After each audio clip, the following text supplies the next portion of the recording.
Ahora sí, ya estamos, Ya. terminamos de prepararnos. Disculpen, teníamos otra reunión con anterioridad y bueno, se complicó un poco empezar a tiempo, pero bueno, acá estamos con la doctora Florencia Culazo. La doctora Badaró se ríe porque éramos amigas cuando éramos niñas, no para de reírse. ¿Te ve y le- Somos niñas Sí, es todavía. verdad, es verdad. Eso me extrañaba, no Por eso entendía esa parte seguimos, por yo, eso ¿por qué somos cuando amigas. éramos? No entendía, no entendía esa parte, no me cerraba. Bueno, perdón la disrupción al Claro. resto. No, no hay problema. Bueno, vamos a hablar va a hablar, yo no voy a hablar, sobre lo que es la responsabilidad en el ámbito del consumidor y más particularmente las vinculaciones entre el derecho de la persona consumidora y el derecho de daños. ¿Bien? La doctora, para quienes no la conocen, creo que todos la deben conocer, pero es profesora de Derecho de los Contratos y del Consumidor, cátedra B, no cátedra A, cátedra, perdón, Hernández. cátedra A Hernández, y es copresidenta del Instituto de Protección del Consumidor, de acá del Colegio de Abogados. Bueno, Ujú. sin más preámbulos, lo dejo con la doctora, vamos con lo importante.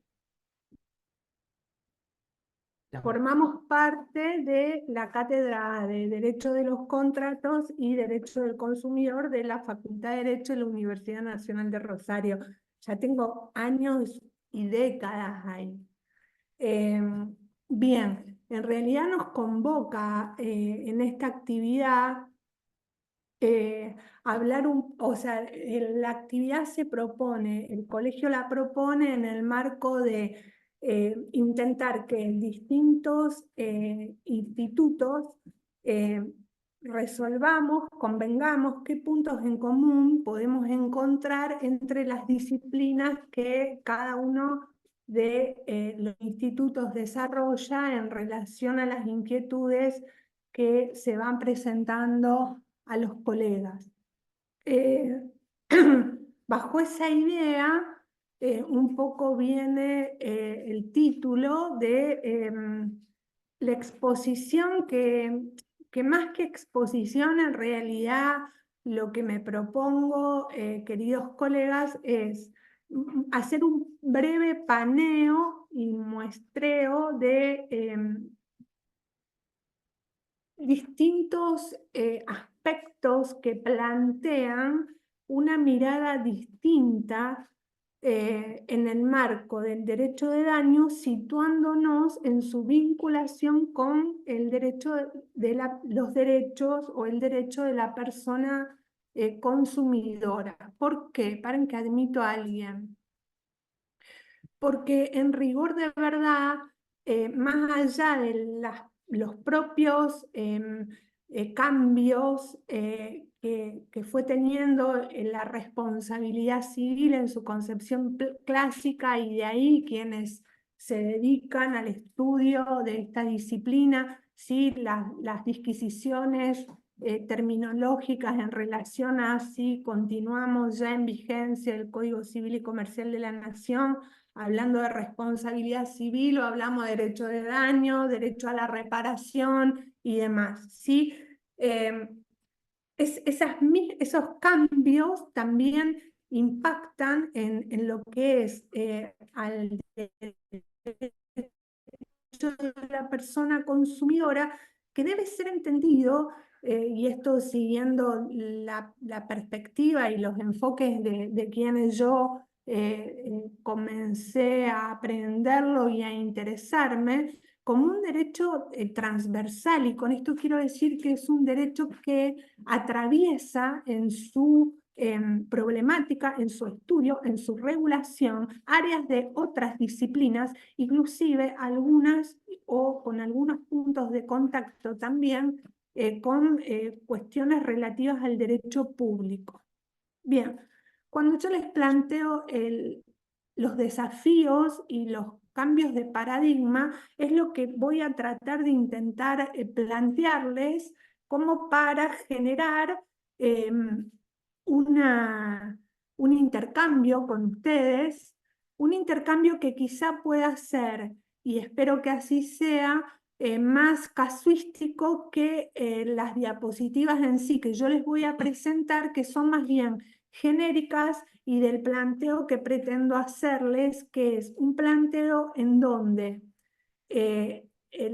hago hincapié o el epicentro va en una nueva concepción entendida en el derecho de la persona consumidora y la responsabilidad por daños en clave constitucional y con relevancia en el centro, en la función preventiva y en la función disuasiva, que viene de la mano en el marco de nuestra disciplina, en donde la multa civil y la función sancionadora de la responsabilidad civil tiene regulación, no ya como si lo tuvo originariamente en el código, mejor dicho, en el anteproyecto del 2012. ¿Sí? Bien. No, lo dejo a mano. Gracias, Diego. Diego me sirve café, estoy de parabienes. Gracias. ¿Viste que no puedo? Mira. No, ¿No mueve? no, Mira, te dije. permiso. Es cuando lo pones así. ¿Cómo hiciste? No, pues es que se ve que se quedó apretado esto, Ok. entonces no apretó acá. Ok. A ver, entonces ahí, Bien, y ahí empezamos. bien. Bien. El puntapié inicial el planteo lo sitúa a partir de lo que todos hemos estudiado o analizado, constitucionalización del derecho privado.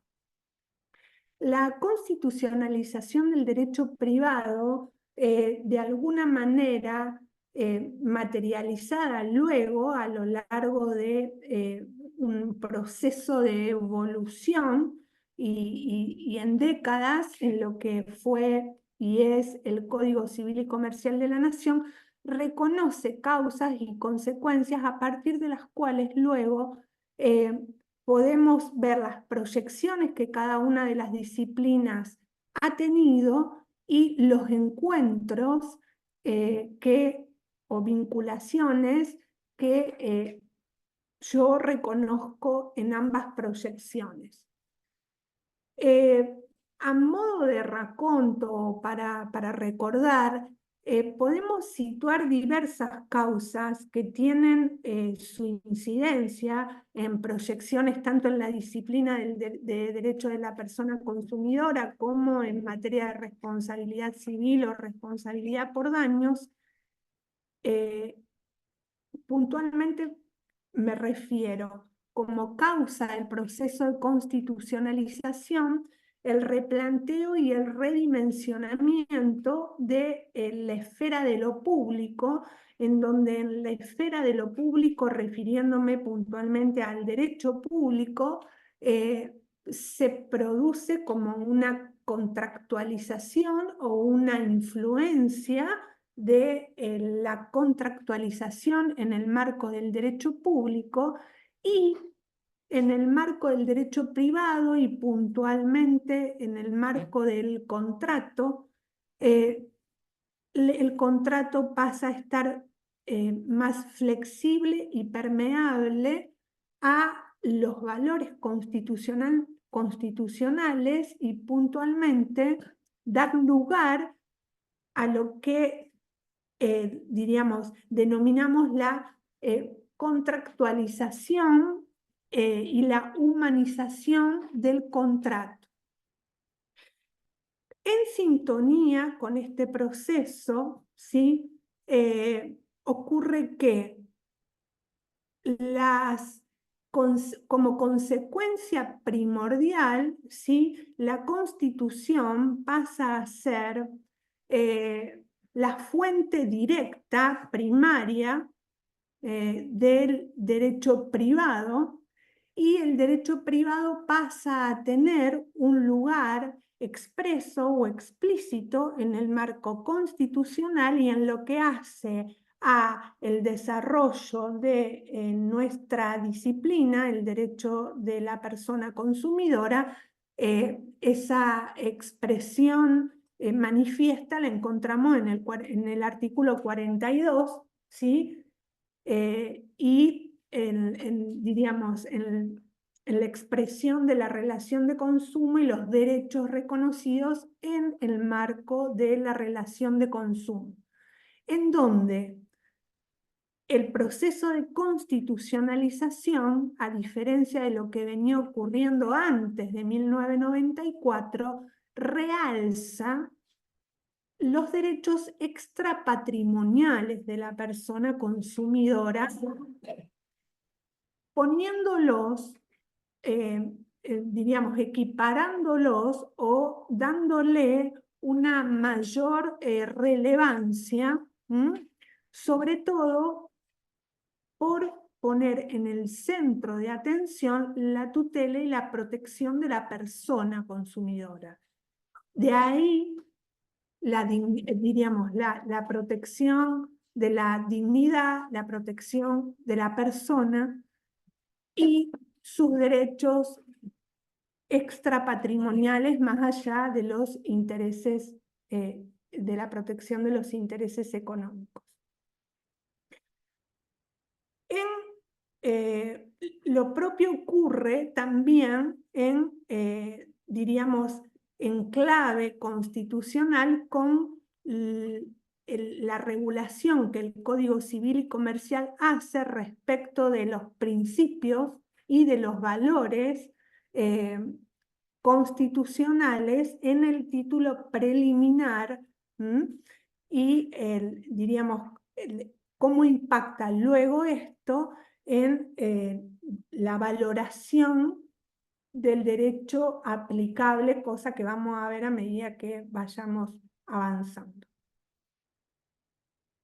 De ahí que en este proceso, en sus causas y en sus consecuencias, que en la resultante es realzar el papel de la Constitución como fuente directa en el derecho privado, las proyecciones que yo encuentro para luego derivar en lo que quiero puntualizar, en el marco, perdón, de este proceso son, por un lado, los derechos de la persona consumidora en la categoría de derechos humanos, sobre todo en esto que les digo de realzar los derechos extrapatrimoniales y la persona como epicentro, y en materia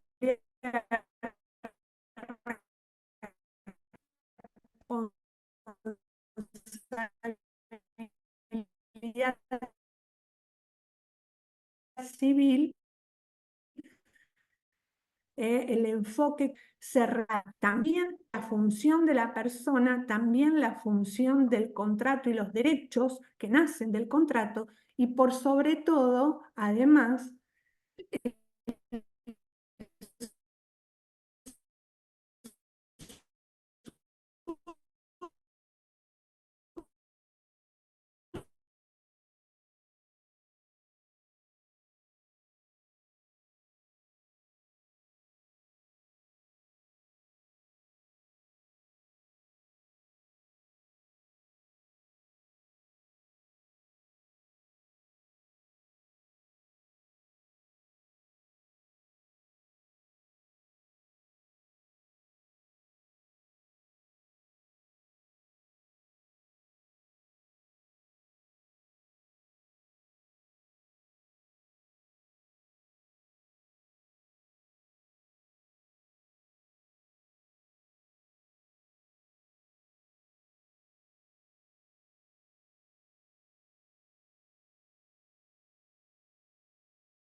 Flor, estás muteada.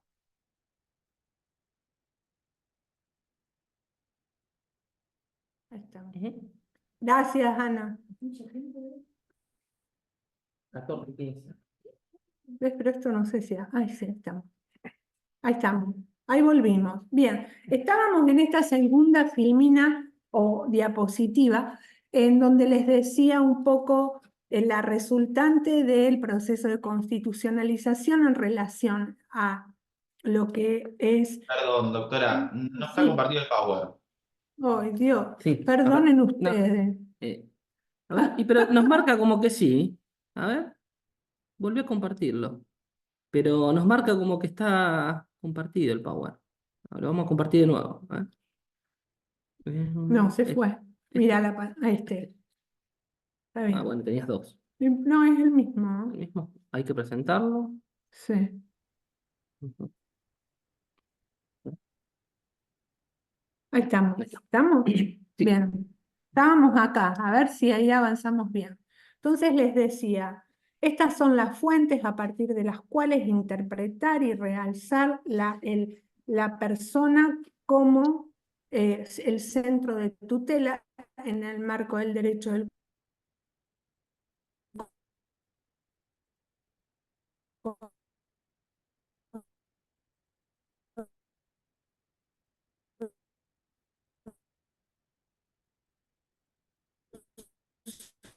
consumidor. Esto se da a partir de la definición que incide y se va, y esa incidencia hoy se manifiesta como a partir de un planteo distinto. Digo, este planteo distinto enfoca a cuando estoy en el vínculo derecho de la persona consumidora y responsabilidad por daños, tengo una persona consumidora que puede ser concebida bajo distintos aspectos, digo, en como titular de derechos individuales, también como titular o formando parte de un conjunto en el marco de derechos de incidencia colectiva, ¿sí? Como vamos a ver, esto redimensiona la concepción de la responsabilidad civil a otro ámbito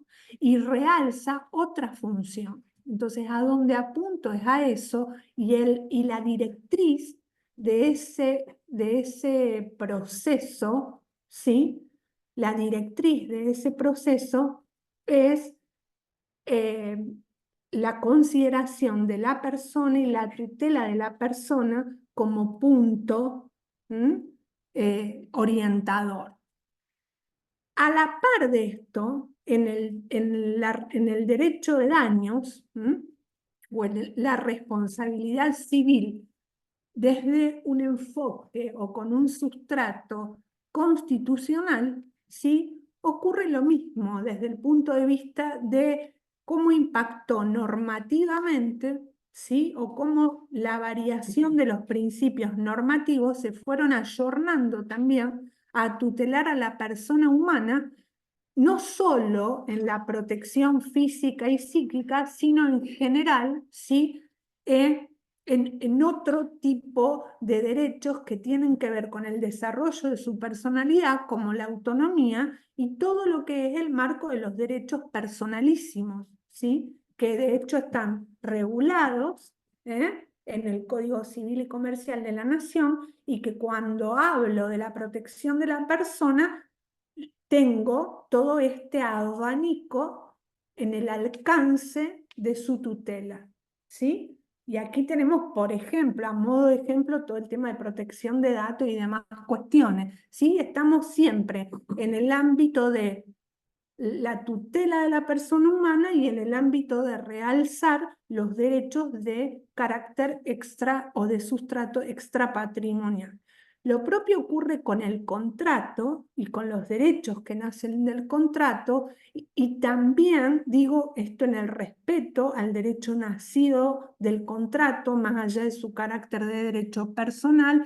Lo mismo en el tema de la constitucionalización del derecho contractual o del sustrato de los valores que diríamos, a los que el contenido del contrato hoy es permeable desde el punto de vista constitucional, ¿sí? Esto también se ve en la regulación del objeto del contrato, pero bueno, no voy a dar una clase de contrato.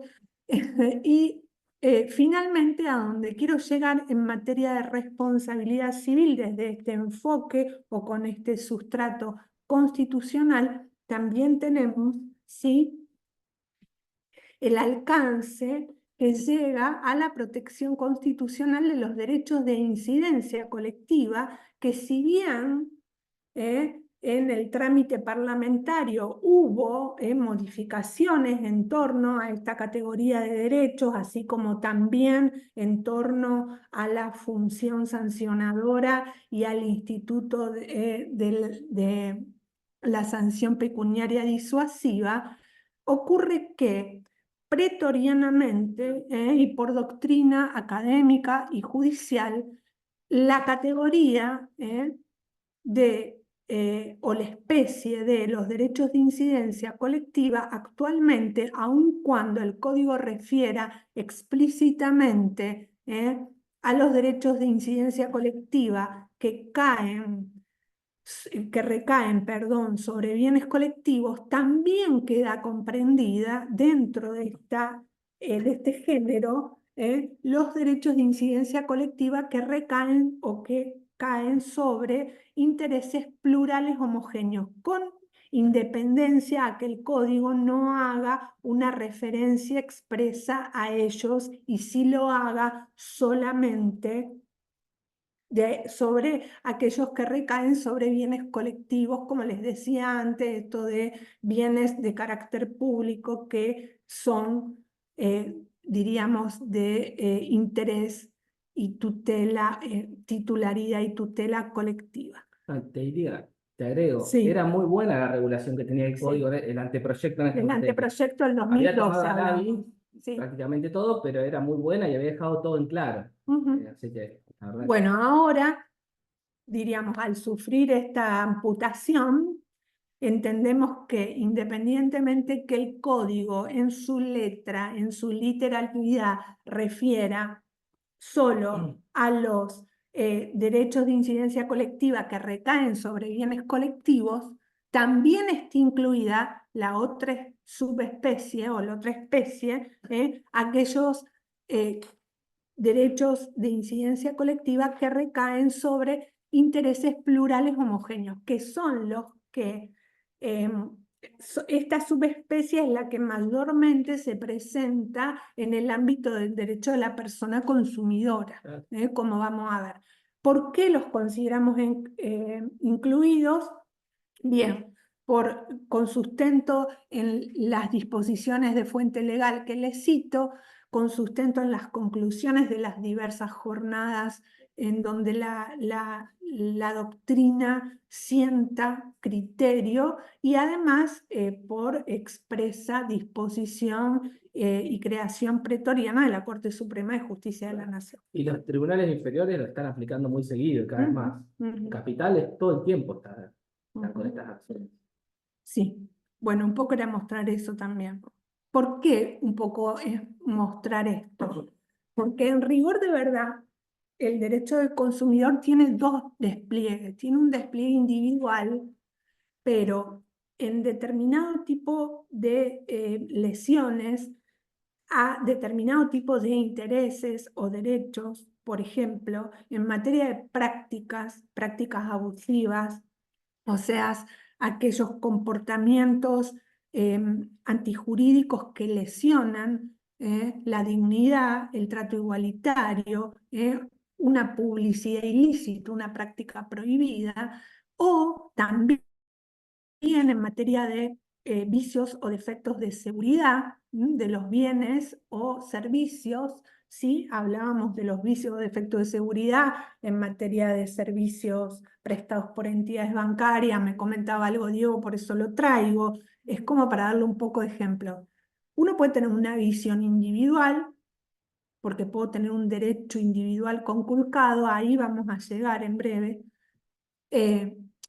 Pero muchas veces, en algunas cuestiones, o por ejemplo en materia de salud, a veces se impacta, ¿sí? Se impacta a una pluralidad de intereses con una misma conducta o con un mismo comportamiento. Y ahí hay una colectivización, si me permiten la palabra, ¿sí? Que no es tan tal, porque en rigor de verdad hay distintos sujetos lesionados por un mismo hecho sobre un mismo interés. Es decir, tengo un mismo hecho que lesiona del mismo modo o amenaza lesionar del mismo modo a pluralidad de sujetos. Y ahí es, diríamos, de alguna manera explicativa, ahí se presenta, ¿sí? La subespecie de los derechos de incidencia colectiva que recaen sobre intereses plurales homogéneos que les decía que consideramos igualmente incluida en la disposición del artículo 14. Bien. ¿Cuáles son los aspectos resultantes de esta integración normativa que hacemos entre considerar los derechos de la persona consumidora en la categoría de derechos humanos y valorar o concebir a la responsabilidad civil con un sustrato en los principios constitucionales y que nos sirven para el planteo del desafío o el nuevo paradigma que yo les quiero dejar a ustedes, al menos como para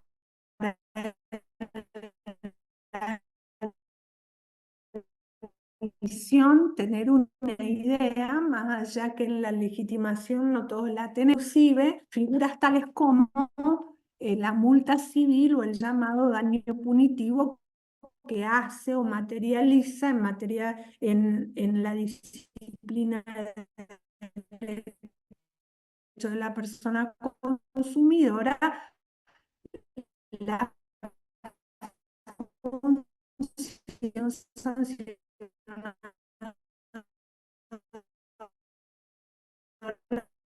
de la responsabilidad. Bien, para mí, desde mi punto de vista, estos, digamos,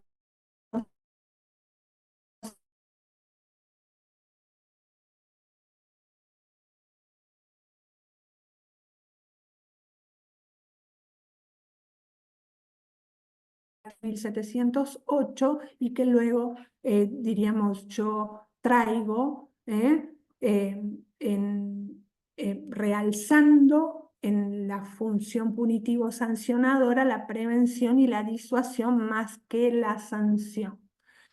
Dicho esto, ¿por qué? Porque en rigor de verdad el código coloca el epicentro en la función preventiva, no sé qué opinas vos, Diego, pero un poco la función resarcitoria o reparadora es la función tradicional de la responsabilidad civil.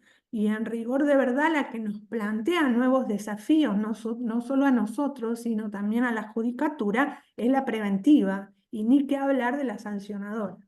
Claro, la preventiva aparte está regulada muy amplia en el código, o sea que puede entrar a cualquier, prácticamente a cualquier supuesto, y en el ámbito que vos decías de los derechos personalísimos, también tienen concreto normas justamente para protegerlos, por lo importante que son, y bueno, y el consumidor ya la tenían desde hace rato, pero lo que hablábamos antes, cada vez más se están viendo acciones preventivas, medidas innovativas. Nosotros la usamos mucho. Claro, cada vez se está viendo más en derecho del consumo. Y realmente está siendo casi una creación pretoriana muchas veces porque, digamos, no ahora tenemos... yo las traje a las normas. No tenemos el proceso. No, ahora vamos ahí. Después En realidad esto este problema adelante. para ir a estos puntos que son los más centrales y que en realidad es un planteo que hace seguir construyendo, ¿sí? Pero vos, Diego, me seguís. Para. Bien, espérenme. Bien. Entonces, en el paneo de la vinculación entre ambas disciplinas, aspecto relativo a los derechos o intereses jurídicos tutelados. Entonces yo ahí, de alguna manera, les replico el texto del artículo 14, en donde el artículo 14 del Código Civil y Comercial nos dice, ¿sí?, que los derechos, ¿sí?, pueden ser individuales y de incidencia colectiva. Y entonces acá hago un primer paréntesis. Cuando uno habla de consumidor, ¿sí?, el consumidor está situado siempre en un contexto, que de hecho es el que les mencioné antes, y que todos saben, y que está el artículo 42 y sus consiguientes, ¿sí?, que artículo 1092 del Código Civil y Comercial,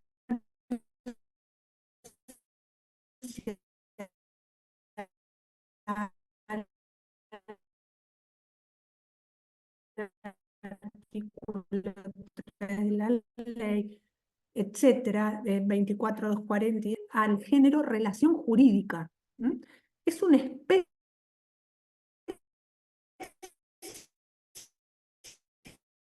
de relación jurídica. Entonces yo debo consumo que viene dada por eh, eh,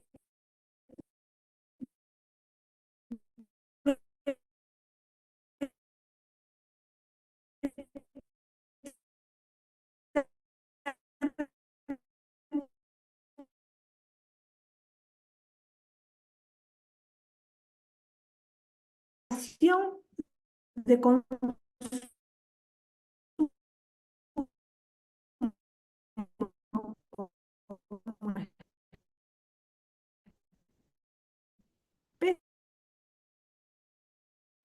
especie de relación jurídica, de la relación consumo va del contrato, es decir, la relación de consumo puede entablarse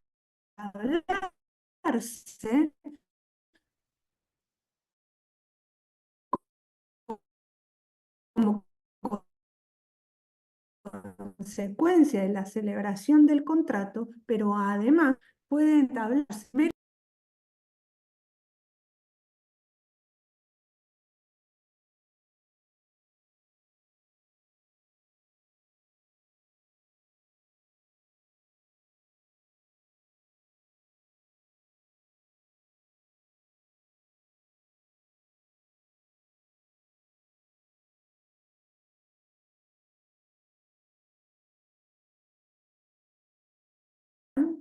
sí, sí.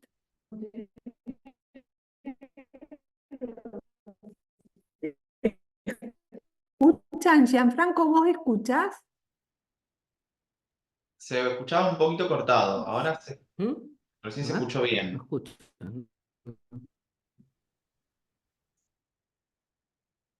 Ahora, Sí, está la imagen congelada estaba recién.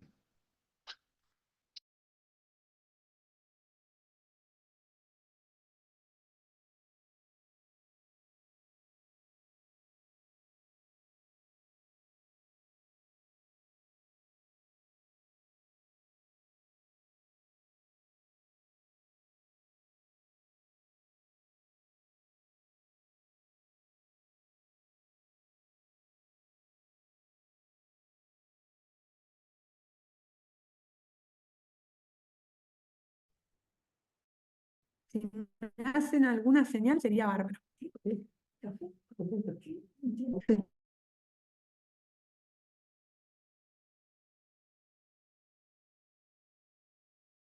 Ahí te veo.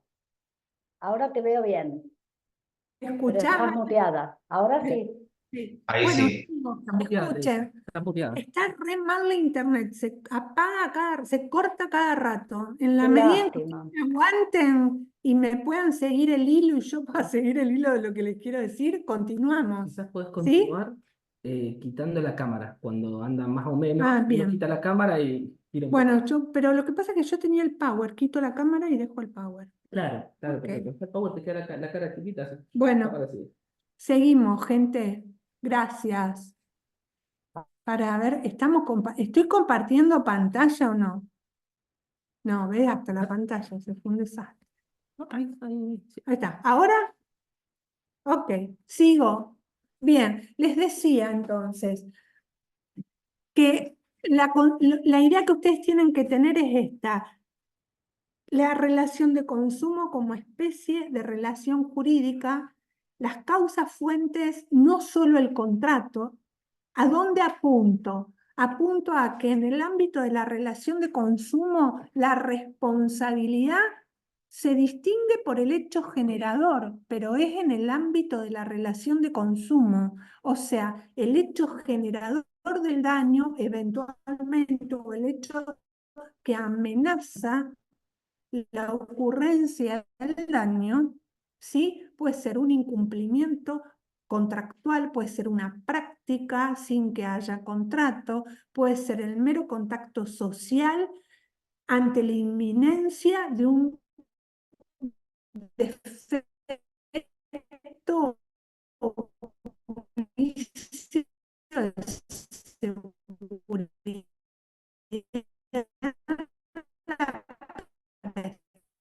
prestación del servicio o en el bien. ¿Mm? Entonces,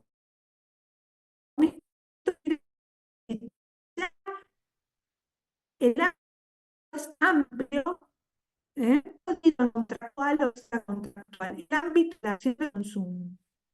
Y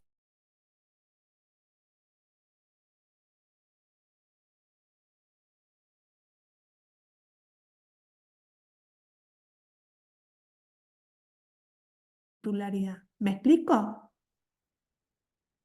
¿No me escuchan? Se cortó un poquito ahí. Bueno, vuelvo. Un poco lo que decía, que cuando uno apunta al derecho individual, porque son lógicas distintas, en el derecho individual la lógica es la del derecho subjetivo tradicional, aquel que crea la relación jurídica y que en el ámbito de la relación de consumo, ¿sí? se manifiesta, ¿sí? En su carácter patrimonial o extrapatrimonial y bajo la titularidad de un sujeto consumidor. Luego, la noción de consumidor tiene distintas variantes. Uno puede, en el marco de esta amplitud de esta relación, en donde las causas fuentes son diversas y van más allá del contrato, en la noción distinguir lo que es el consumidor directo de lo que es el usuario, de lo que es el beneficiario y de lo que es el expuesto, que solo está presente en la consideración, porque no es parte directa en la relación, para las prácticas, en el caso que les comentaba, de las prácticas que lesionan o amenazan lesionar, para las prácticas y para los vicios de seguridad, o sea, en materia de prácticas y en materia de seguridad de servicios o productos o bienes, juega la noción del expuesto. Entonces, la idea es que cuando estoy en el ámbito de la disciplina, las nociones tradicionales sufren un replanteo de manera inexorable. Y lo mejor que puedo hacer ante el replanteo es fundamentarlo, porque aún así ese replanteo también se hace cuando en el marco de la relación de consumo, el hecho generador de la lesión o de la amenaza de lesión, ya sea una práctica o un vicio, ¿sí? O un defecto de seguridad, ¿sí? Impacta y pudiendo amenazar o provocar la ocurrencia del daño, por ejemplo, en algún tipo de publicidad, o, o directamente lesiona. Y es un mismo hecho que a veces se da un vínculo contractual, hablando de la, y ese acto tiene multiplicidad de lesiones, un acto, una causa fáctica común que lesiona por a múltiples y plurales sujetos. Todos esos sujetos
para ver si volvimos. ¿Volvimos? Volviste. Volví. Bueno. Qué lástima, la verdad, porque está tan interesante. Vos decís, yo digo Sí. que Sí, está todo fraccionado, Coincido, pero María. disculpen, ¿qué va a ser? y no, es así, la virtualidad, si no hay que ir hasta allá. En mi vida. No, no, Esperamos. esperen, tranquilos. Te esperamos, Ya Iván. vamos. Gracias por aguantar. Pero yo misma pierdo el hilo del razonamiento. Les pido disculpas. Pero bueno, se hace lo que se puede. Estamos en Argentina. Igual me parece que este wifi anda mejor. Diego dice que este wifi anda Cambiamos de mejor. wifi. Así Ah, que bueno. eh, creo que bueno, vamos a andar mejor. Bien, entonces, puntualmente lo que les quería decir es, tenemos estas dos categorías de derecho en el ámbito de nuestra disciplina que se vinculan con el derecho de daños. Pero lo que quiero que quede claro, porque si no si ustedes instan en la instancia judicial, plantéenlo con sustento. Digo esto porque si no, hay como una mirada sospechosa, todo lo que desafía y redimensiona o cambia el paradigma, si no está en argumento y con sustento, bueno, Incluso si lo está. incomoda. ¿Se entiende lo que quiero decir? No es bien visto. Hoy a la mañana en una audiencia me dice, no, porque ahora está de moda esto de las acciones colectivas. Yo digo, bueno, no es una cuestión de moda. ¿eh? Lamentablemente es una cuestión de lesiones, pero bueno, sigo, porque tengo miedo, pero hasta ahora por lo menos estamos conectados. Bien. Lo que les decía en relación a los derechos e intereses tutelados tiene su corolario en el tema de la legitimación. En la legitimación, y haciendo hincapié en esto, en la legitimación sustancial, ¿sí? En la legitimación ad causa, ¿sí? ¿Por qué? Porque, bueno, en principio, si ustedes van a una acción o un reclamo por la lesión a algún derecho o algún interés, lo hacen, diríamos, desde la individualidad de un sujeto consumidor, lo harán en términos de legitimación activa, acreditarán la legitimación activa, es decir, que tengo a esta persona consumidor implicada en esta lesión, y también lo harán respecto del proveedor en términos de legitimación pasiva, dependiendo cuál es el derecho conculcado o el interés conculcado, y dependiendo quiénes de la cadena de comercialización de ese bien o de ese servicio puedan resultar responsables, pudiendo reclamar la prevención, la reparación o la sanción, dependiendo en cada uno o contra, mejor dicho, cada uno de ellos. El sustento de esa legitimación pasiva, que puede estar compuesta en la noción de proveedor por varios sujetos, es la conexidad contractual que existe entre los contratos, ¿sí? Diríamos que entre los contratos que integran la cadena de comercialización del bien o del servicio.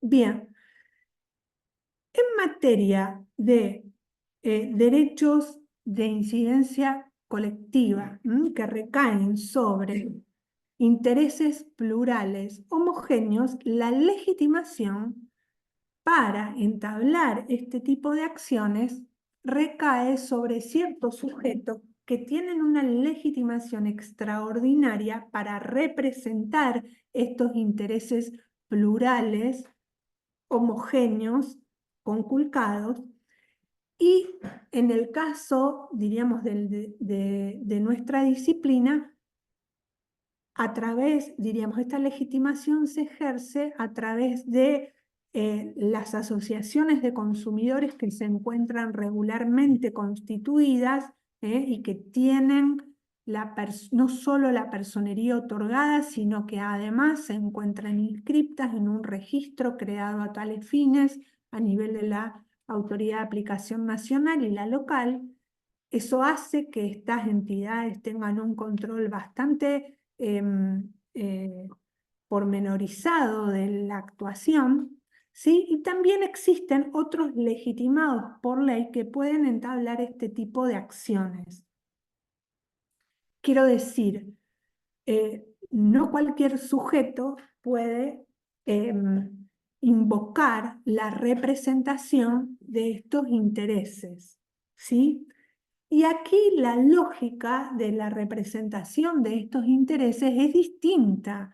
La lógica es que este tipo de personas se encuentran legitimadas por ley, y para acreditar esa legitimación tienen que, entre otras cuestiones, eventualmente confirmar o acreditar la existencia en los extremos que comprueban la presencia de intereses plurales, homogéneos, amenazados o conculcados. Estaba viendo el otro día que también a veces una cuestión que era discutida era si incluso el abogado tenía que tener experiencia en este tipo de acciones, Exacto. no solamente el representante en la asociación. Sí, Y bueno, el otro día un abogado sí. lo bocharon Sí. para la acción. Bueno, Debe porque ser feo, pero bueno. ese Ya es tiene uno de los experiencia. requisitos Claro. que Perdón, impone. digo, ¿eso acá en Rosario? No, en Rosario no fue. Eso es uno de los requisitos que imponen, porque por eso les decía, esto tiene que ver con la legitimación sustancial, y luego tengo en relación a la acción y al planteo de la acción y la postulación en la instancia, ¿sí? En donde además de acreditar estos extremos de existencia de la presencia de intereses plurales homogéneos, además Adelante.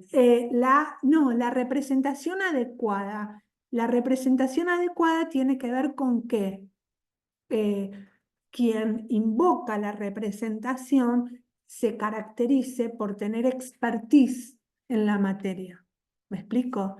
Y tener una cierta labor teórica y práctica en el ámbito de los derechos que, diríamos, dice representar, inclusive el colega. Claro. Y máxime, porque esto también del desafío y el cambio o el replanteo en el paradigma, digo, uno puede hablar del derecho de daño a nivel individual y a nivel colectivo, y son dos mundos distintos. Ahora, hay un lugar a donde el individual se replica en el colectivo. ¿Por qué? Porque cuando yo voy al sustrato de fondo del derecho sustancial y de los derechos conculcados, los argumentos y los fundamentos son los mismos. Por eso, vuelvo a lo que decía al comienzo, ante determinado tipo de lesiones, cuando a uno le viene el asesoramiento de una persona, uno enseguida piensa en colectivo y no todos, pero algunos supuestos se replican de manera indiscriminada en la sociedad civil en tanto consumidora. ¿Me explico?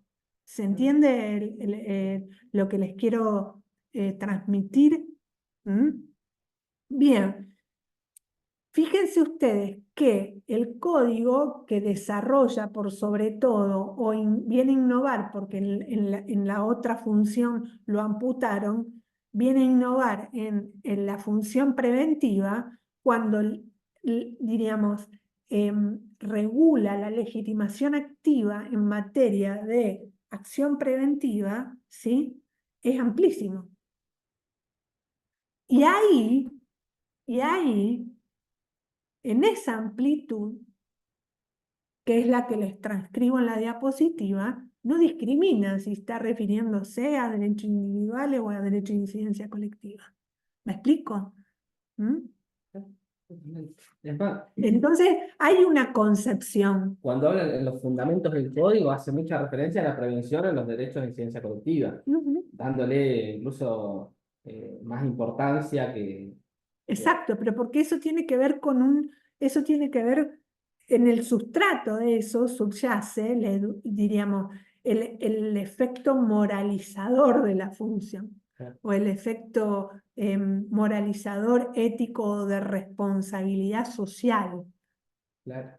Y tiene que ver con otras cuestiones en una visión que cuando lo implicado y lo que daña o lesiona o amenaza a lesionar es el incumplimiento contractual, es esto de mirar, o al menos desde el punto de vista de la función del contrato de consumo, su función social.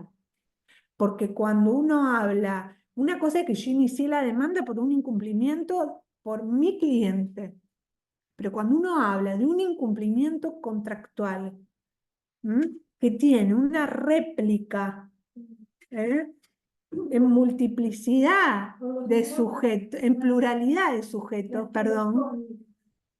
¿Me explico? Acá hay una colega que habla del incumplimiento de los servicios de telefonía fija o móvil, no sé bien, pero bueno, digo, es otra la mirada, pero en el sustrato del derecho sustancial, el fundamento es el mismo. ¿Se entiende? Lo que no es lo mismo es cómo configuro la existencia de ese derecho, ¿sí? Que ya no es en la estructura del derecho subjetivo tradicional, ¿se entiende?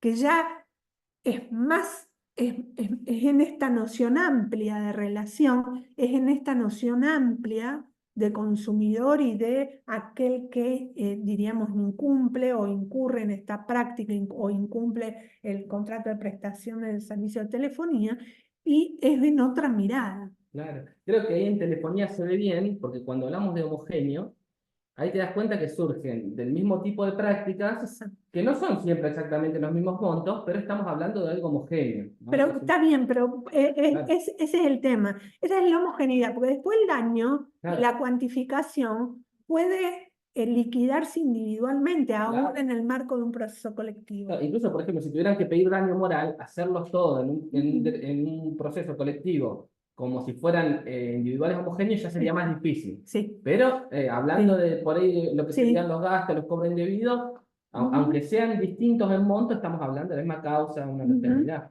Sí, Ahí se ve, me parece que uno de los mejores ejemplos. sí, sí. Es el de Y si cuotas de no, hay sociales. muchas, exacto, Claro.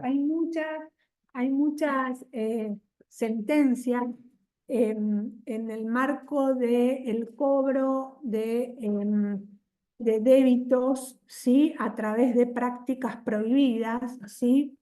Ya sea por entidades financieras o inclusive por empresas de medicina prepaga, en donde este débito se hace de manera continuada o periódica, ¿sí? Y ahí inclusive hay daños que se liquidan luego individualmente, Claro. luego de la sentencia de condena a la restitución, ¿sí? ¿Mm? Depende la situación. Y depende el tipo de lesión o el tipo de daño. Una situación, digo, por ahí, para alguno que no esté tan en tema, una situación similar a la que pasan a veces en derecho ambiental, donde primero se Bueno, declara el daño ambiental y después cada uno, pongamos el caso de las islas, cada uno irá por los suyos. exacto. Ujú. Algo similar a eso. Sí, esa es la parte de la liquidación. Claro. Que a todo esto, paren, vuelvo. Hago una pequeña aclaración. Digo, en términos de legitimación, un poco lo que yo quería que vean es cómo pensar distinta, ¿eh?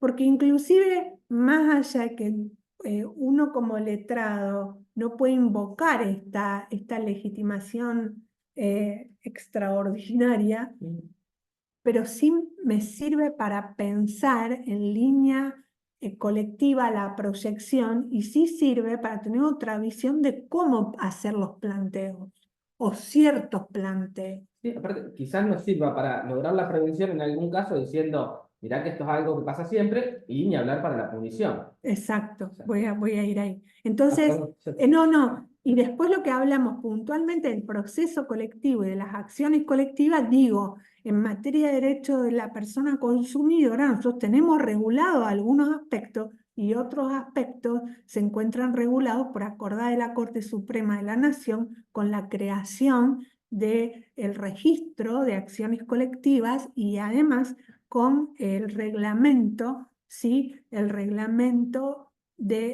para llevar a cabo los procesos colectivos que de alguna manera, a través de la creación pretoriana, toman en algunos aspectos la regulación del Código Modelo Iberoamericano de Procesos Colectivos, que se intentó y de hecho fue derecho proyectado en nuestro país, pero bueno, no llegó a ser como tantos otros derechos sancionados o derecho vigente. Bien. Bien, entonces llego acá, que es donde quería hacer hincapié. En las funciones, otro aspecto de punto de contacto en esta nueva mirada es en las funciones de la responsabilidad civil y puntualmente en la preventiva y en lo que hace al derecho de la persona consumidora en la sancionadora o punitiva. Para nosotros es de vital importancia, es de vital herramienta la acción preventiva e inclusive distinto, pero sí la solicitud del mandato preventivo, más allá de que el juez puede de oficio dictar un mandato preventivo en algunas oportunidades y con motivo de algunas cuestiones poco claras de incertidumbre eh, y de irrazonabilidades que hubieron en este lapso de diciembre al hoy en materia de aumentos, en materia de cuantificación de cuotas en el ámbito de los contratos de medicina prepaga. Hemos solicitado algunos mandatos preventivos en relación a que se ordene observar la regulación habida por la autoridad de Contralor y luego por el acuerdo al que se llegó en un amparo colectivo que hubo al respecto, y lo solicitamos y hubo algunas resoluciones en donde se diríamos, se ordenó sin que se haya iniciado una acción al respecto que se cese en, diríamos, el cobro de un monto diverso y se ajuste al establecido en las pautas para el cálculo por la autoridad de Contralor. Quiero decir, la acción preventiva permite ya sea evitar la ocurrencia del daño o morigerar las consecuencias del daño ya producido. Nosotros la hemos implementado en muchas acciones individuales. Hasta el momento no la hemos implementado en acciones colectivas, sí en acciones individuales, y es una herramienta importante, por ejemplo, para solicitar al juez que ordene la realización de ciertas medidas, ¿sí? Para que los daños no se agraven. Puntualmente nos resultó eficaz en materia de incumplimientos de obras de infraestructura en loteos. Obras de infraestructura me refiero diríamos, tendido de alumbrados y, diríamos, obviamente en la entrega de los lotes, habiendo ocurrido, diríamos, habiendo transcurrido y vencido el plazo para así solicitarlo. Y también, Doctora, una sí, consulta. ¿Esto sí, lo implementó como medida cautelar o como no, una acción como autónoma? proceso, no, como acción principal, Gianfranco, a través de, diríamos, el desglose, o sea, tomando la postura de Arasi, en donde diríamos, él sostiene que como tal, como acción principal, y en el marco de esa acción principal, en alguna entablada por esto antes del DNU, por la adecuación del valor de una cuota por la cobertura de salud, o sea, en el marco de un contrato de medicina prepaga, también lo utilicé y pedí una medida de innovar para que se adecúe el monto de la cuota a un monto que yo estimaba razonable, y esto en la justicia federal, y me lo dieron. Quiero decir, la hemos utilizado en materia de acceso a la vivienda a través de loteos que tuvieron múltiples problemas, no solo de obras de infraestructura, sino de títulos, y falta de entrega, obviamente, porque no estaban hechas ni las obras de infraestructura, es decir, no había ni alumbrado, ni calle, o sea. Y también en materia de medicina prepaga, pero no hablo no por cuestiones del DNU, si bien por cuestiones del DNU yo siempre sostuve que más que el amparo hubiera sido mucho más eficaz plantear una acción preventiva. Claro. Te digo, te pregunto primero qué trámite te dieron, porque viste, Sí. está la discusión, algunos Sí. que ordinario, así, Sí. otros tienen sumarísimo. Mm. Y bueno, y con eso del amparo en el tema de salud, la realidad es que hoy se podría hacer siempre por acción preventiva, prácticamente, porque nosotros nos acostumbramos al amparo Mm. y uno no quiere salir porque después decía, si no pido amparo más innovativa, no sé qué va a pasar. Bueno, pero ahí era muy discutido en realidad, si Claro. iba amparo o no, porque en realidad no estaba implicada la cobertura. Uno piensa más en el amparo, porque la negativa, ya sea del acto, la negativa del acto que diríamos infringe el derecho constitucional, en este caso la salud, te priva de la cobertura, porque no tenés acceso a la cobertura. De hecho, el amparo no, en principio, salvo que, diríamos, esa obligación vaya conexa a la cobertura, pero no recae sobre una obligación de dar suma de dinero. Quiero decir, no recae sobre una Claro. cuantía.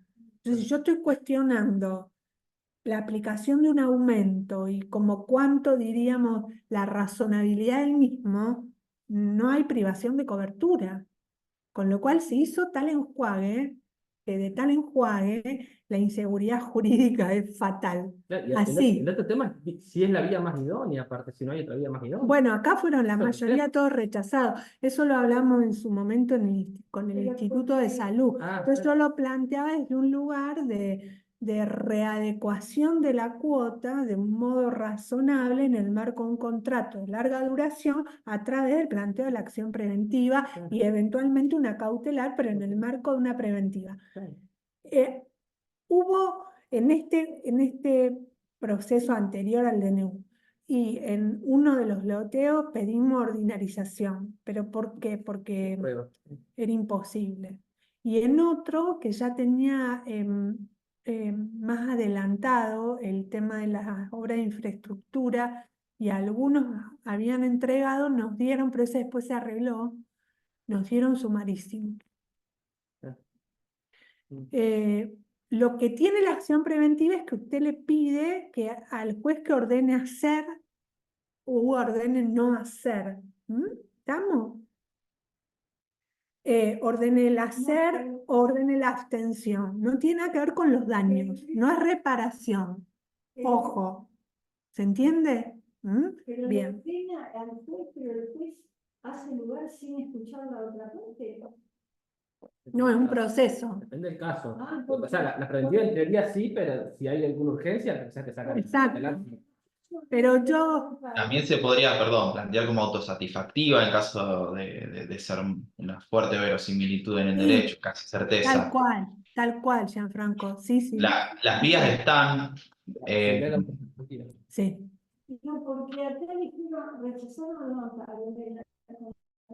porque se necesitaba una mayor discusión, dijo el federal. Sí, entre otras cosas, pero con este sustento que yo le decía. Pero con, Pero con el sustento que yo le decía. Que ya dice, hay más discusión.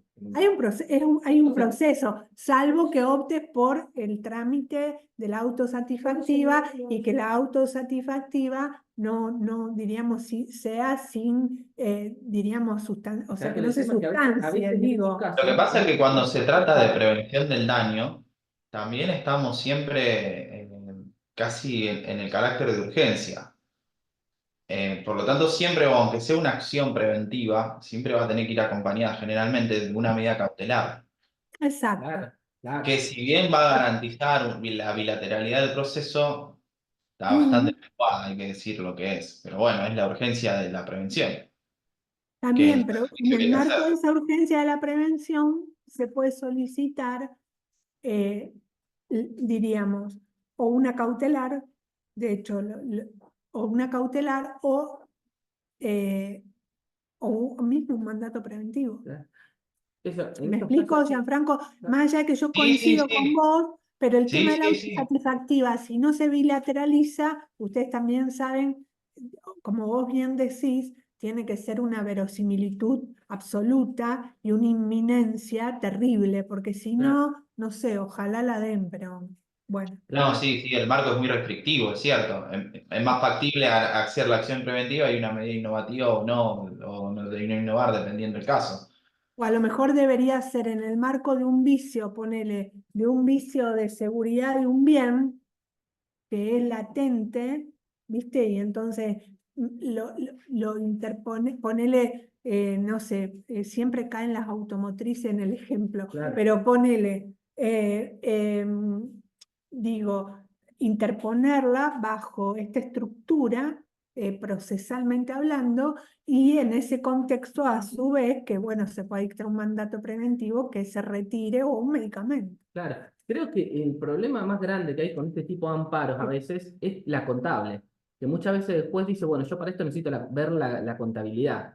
Y ahí es cuando te rechaza porque dice, no, mira, estamos en un proceso muy corto que no podemos ver la contabilidad de la empresa o de quien sea como para analizar esto. Yo lo que he visto que rechazan muchas veces por eso. A veces lo digan o no lo digan. Y a uno, a nosotros, en nuestro quehacer, nos pone de cara a la estructura de una demanda que tenemos que confeccionar distinta. Porque en rigor de verdad lo que nosotros hicimos es desglosar todos los presupuestos de la acción preventiva que te dan del 1710 al 1700. Más allá de la amplitud, pero bueno, en el contexto de lo regulado y de lo trabajado doctrinario y jurisprudencialmente, ahí donde vos argumentás. ¿Me explico? Y ahí la procedencia, pero no es una demanda lineal, porque además en ese contexto vos debés haber acreditado la existencia de la relación de consumo, entre otras cuestiones. ¿Me explico? Entonces, cuando confecciono un documento, un escrito, un documento que voy a entablar en la instancia judicial, tengo que valorar el quehacer de esta estructura, que es la estructura de una demanda diversa. Es como si algún día les toca representar a una asociación de consumidores o a un legitimado extraordinariamente para representar los intereses plurales y homogéneos, y si bien la estructura de ese escrito que postule la presentación en la instancia judicial va a ser distinta y tiene que obedecer a todos estos recaudos o a la acreditación de todos estos recaudos por ahora dispuestos en la acordada de la Corte. ¿Está? Donde quería llegar, pues es un fallo de la Corte que tiene que ver en realidad con la judicatura y la actividad de los jueces, porque también pone de cara a que la actividad judicial es diversa. O sea, no solo es diversa nuestra actividad judicial, profesional, perdón, sino también la actividad de la judicatura. Hay un fallo Pardo que es Ujú. preventivo, no sé si es el que está mencionando. Sí. Bueno, que hay una frase muy linda de la Corte que trata sobre esta cuestión. Diego me sigue, pero yo no hablé con el que iba a poner este fallo. Sí, es un Bueno, legal perdón. este Sí, fallo. pero bueno, una de preventiva es una de las dos grandes que tuvo la Corte. Sí. Este es de tutela preventiva, tal cual. Tal cual. Ahí yo tengo una duda, Flor, no sé si este Sí, es el lo que momento. quieran. Sí, sí. Sí, porque después yo paso a En punitivo. general, a mí me parece que se confunden las herramientas y se tocan un montón de veces las cautelares con la preventiva, con el amparo, con la autosatisfactiva, y que sería bueno poder delimitar bien. A ver, yo lo que entiendo de la preventiva, en Sí. general va a haber una tutela urgente, pero no necesariamente. Lo que la distingue, por lo que dice el código y por lo que Sí. yo comprendo, es el objeto de la medida. O sea, el objeto Exacto. está circunscrito a evitar Ujú. un daño o prevenir su O el agravamiento. ¿No agravamiento. es cierto? Sí.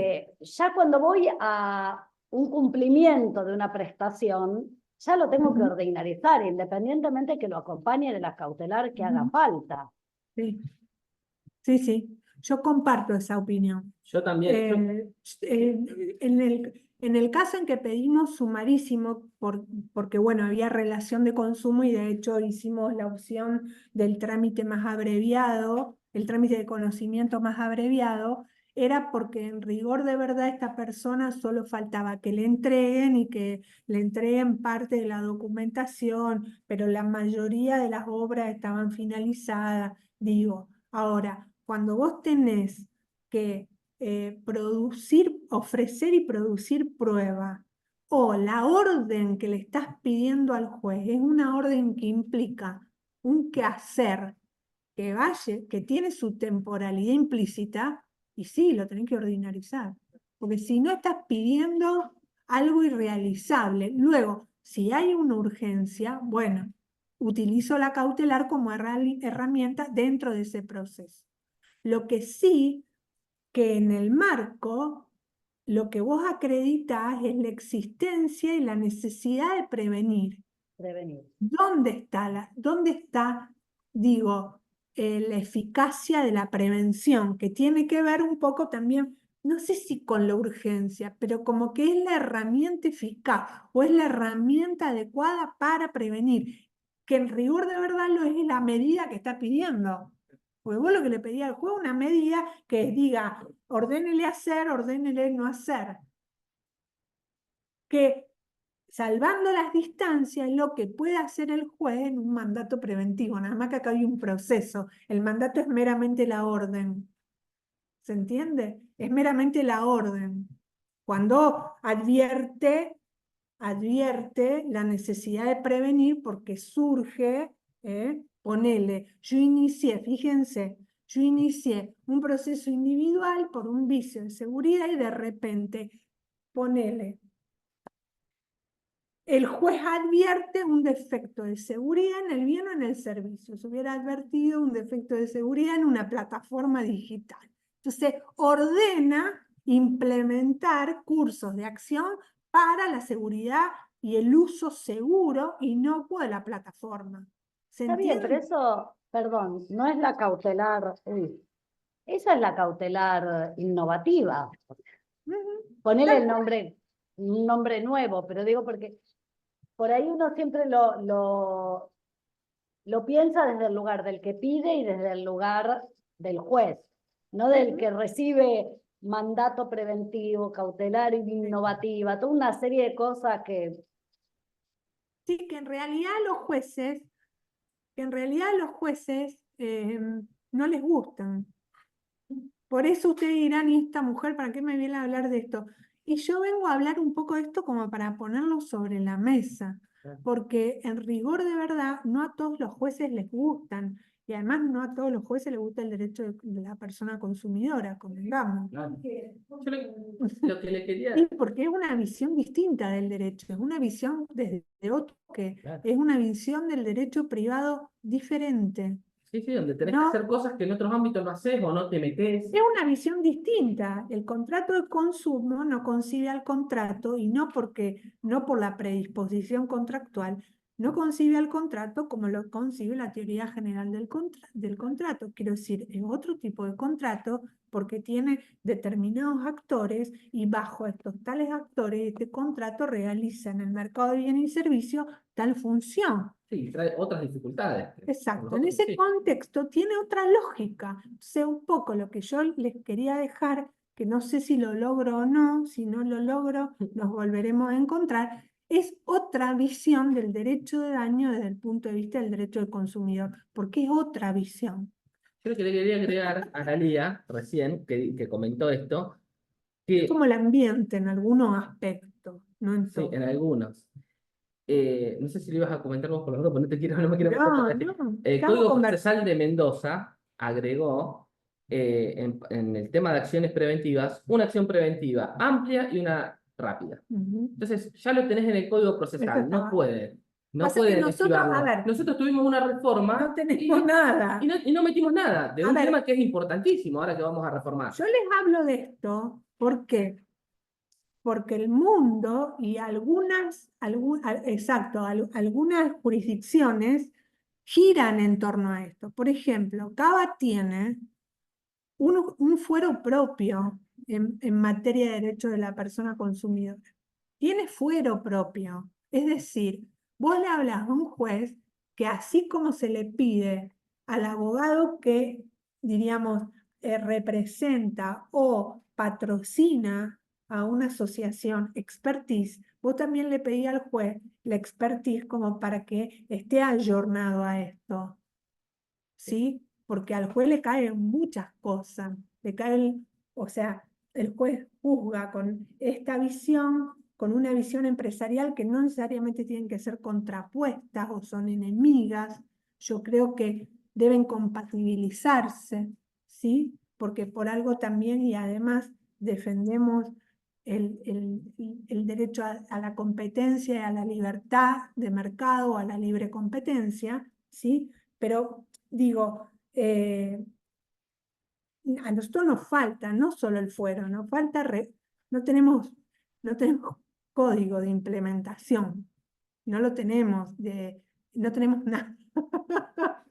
Y bueno, ahora nuevamente, espero, se reflote el nuevo código procesal que tenía regulado aspectos en esto, se reflote el anteproyecto de código en el que trabajamos, ¿sí? De implementación, y ya se a nivel nacional el código de derecho del consumidor, de la persona consumidora, que es el código de fondo, me refiero. De hecho, nuevamente, mis referentes y otros tantos juristas ya han vuelto a trabajar sobre esta pieza jurídica que espero se sancione en algún momento, ¿sí? Pero bueno, digo, más por esto también, quizá hay una mirada como muy restrictiva, y eso que ni hablé del daño punitivo o de la multa civil, que tengo la filmina acá y es lo que me queda, porque al no haber una regulación sistemática o una regulación en algunos aspectos, ni siquiera ya con la pretensión de que sea sistemática, en algunos aspectos ni las hay. Entonces, bueno, hay como una cuestión de cierta, no sé si aprehensión, pero más o menos. Bien.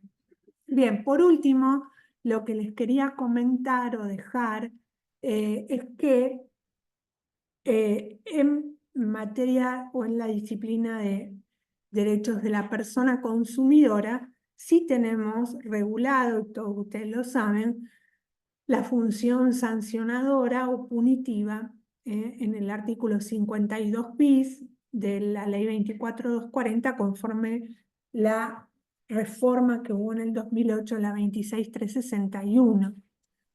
En rigor de verdad, cuando, bueno, ustedes ya saben, hablamos de esto, lo mencionamos, inclusive también Diego, en esto de la sanción pecuniaria disuasiva, y bueno, la exclusión como función en el marco del Código Civil y Comercial de la Nación, al igual que pasó con la subcategoría de los derechos de incidencia colectiva que recaen sobre intereses plurales homogéneos.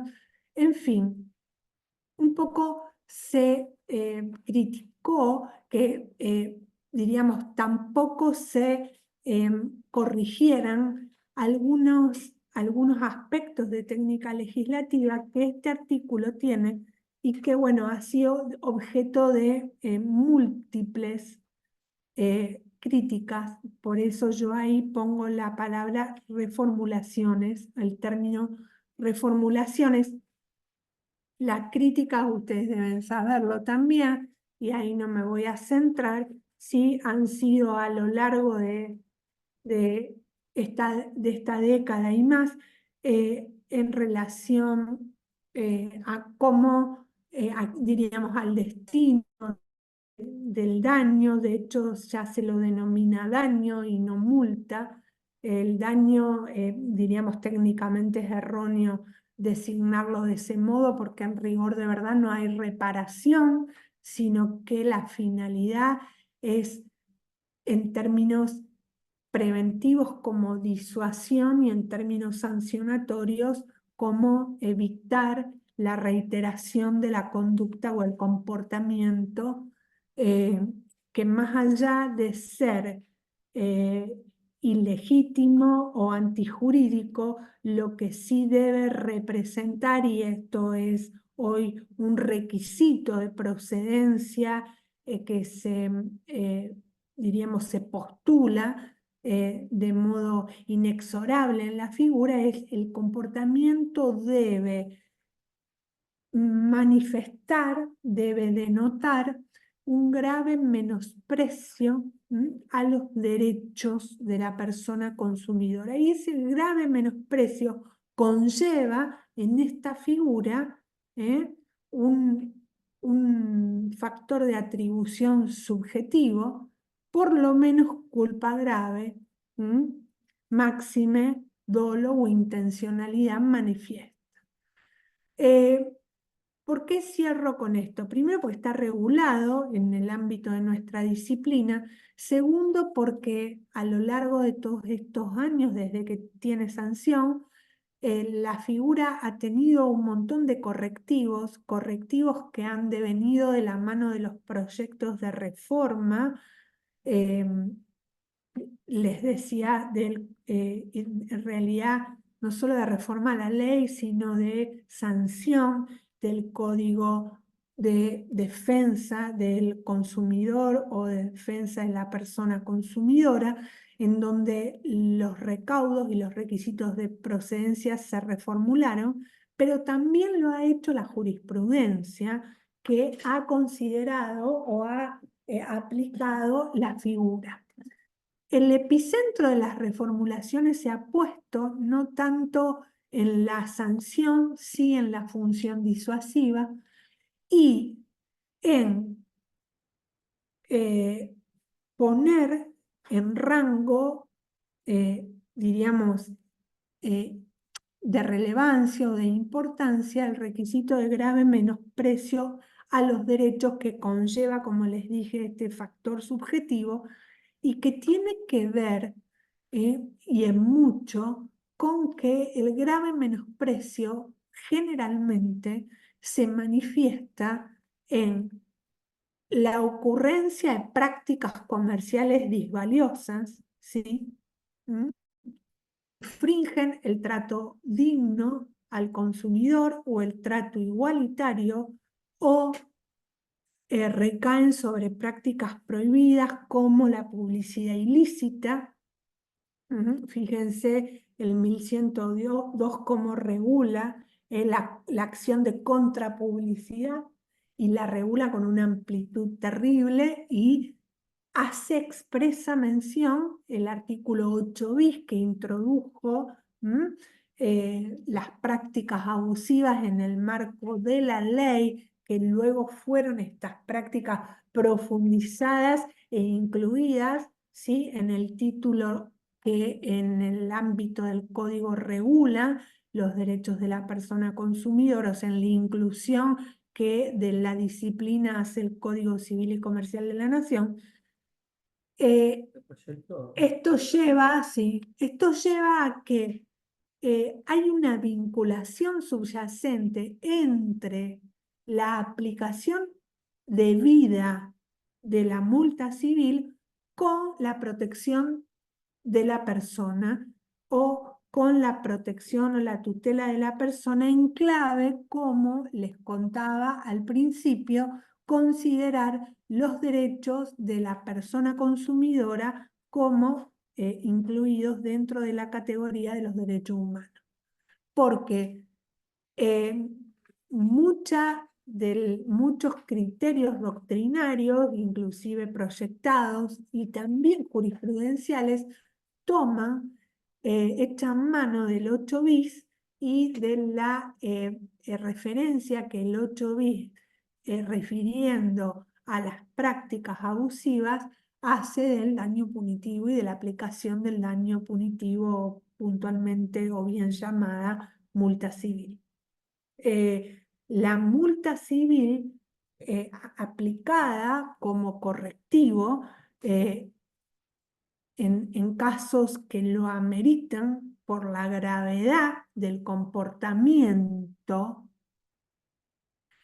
que generalmente va a implicar una contradicción con el marco legal, ¿sí? Pero en rigor de verdad, lo que cuenta es que ese comportamiento tenga gravedad en términos de menosprecio. Yo sé que estoy infringiendo la dignidad del consumidor, pero igualmente lo hago. Diríamos, sé que hay un cierto sesgo de inseguridad en mi sistema, pero igualmente lo sigo manteniendo. Diríamos, y no respondo por él. O en el producto. Claro, yo he visto que cada vez, acá en Rosario no, en el resto del país, cada vez lo toman con más amplitud, oficiales de allá de las nacionales. Pero por una cuestión de que al principio todos se escudaban en, bueno, es una obligación de resultado, no cumplir.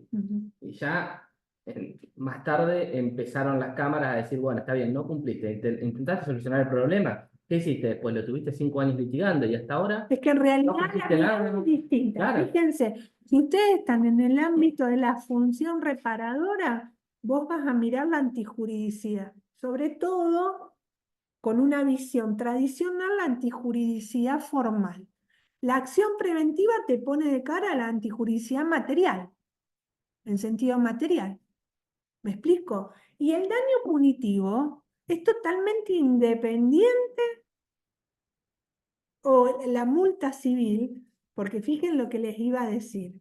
El daño punitivo es totalmente independiente de la ocurrencia del daño. Digo, en su valoración, en la valoración de la procedencia, yo para valorar la procedencia y ver si lo aplico o no, y en el caso nuestro, desde nuestro enfoque profesional, si va a ser o no procedente, no es si hay daño y la cuantificación del daño.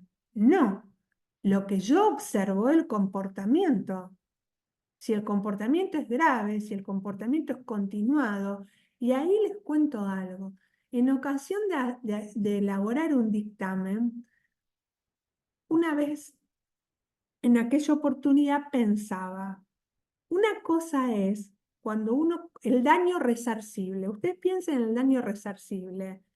La función reparadora apunta al daño resarcible en términos o en la acepción del daño consecuencia, del daño generado, de la lesión y la cuantificación de la lesión patrimonial o extrapatrimonial, daño moral. En cambio, en el punitivo me sirve la noción del daño lesión o del daño acto, en el sentido, ¿cuál es el comportamiento o cuál es el acto que luego generó la consecuencia? Mido el acto en sí.